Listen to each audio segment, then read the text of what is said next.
The most eagerly anticipated clash of the season so far saw Jim Mallander's Northampton Saints travel to Welford Road for the round 5 clash against injury-ravaged Leicester Tigers, with Richard Cockerell in his booth for the final time.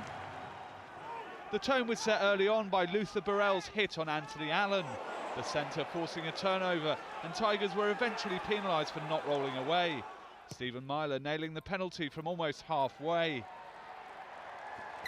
But Burrell became the villain, as his tip tackle on the same player had JP Doyle reaching for his pocket, and Toby Flood, having missed an early effort, levelling the scores on 15 minutes.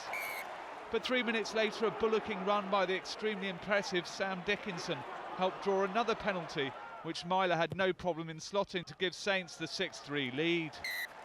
With Burrell back from his stint on the sideline, Myler and Flood exchanged penalties as the intensity increased. George North had a golden opportunity to score the first try late in the half, but the Welshman knocked on after Ben Foden had chipped through beautifully.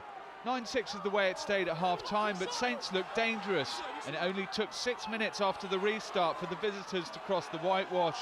Dickinson involved again in a long build-up that had an air of inevitability about it, and it would be Alex Corbisiero that would muscle over in the end. Machine Myler converted for a 16-6 lead, but Flood, having missed another kick earlier in the half, got his radar working again to narrow the lead to 7 points. Saints number 8 Dickinson carried for 83 metres during the game, 30 more than anyone else, and the 28-year-old, finally free of injury, almost got the next score, but the TMO judged that Blaine Scully and Ben Youngs had got their hands under the ball. Then came Tigers' first real attack of the match, a fine break by Flood putting Jordan Crane into space, and with Adam Thompson on the overlap, the number 8 just had to give the right ball, but it was just out of reach, and Myler got the next score, his 4th penalty extending the lead to 99 on 66 minutes. With Leicester showing more in attack, Nicky Gonover finally broke through. The Saints defence caught him, but killed the ball.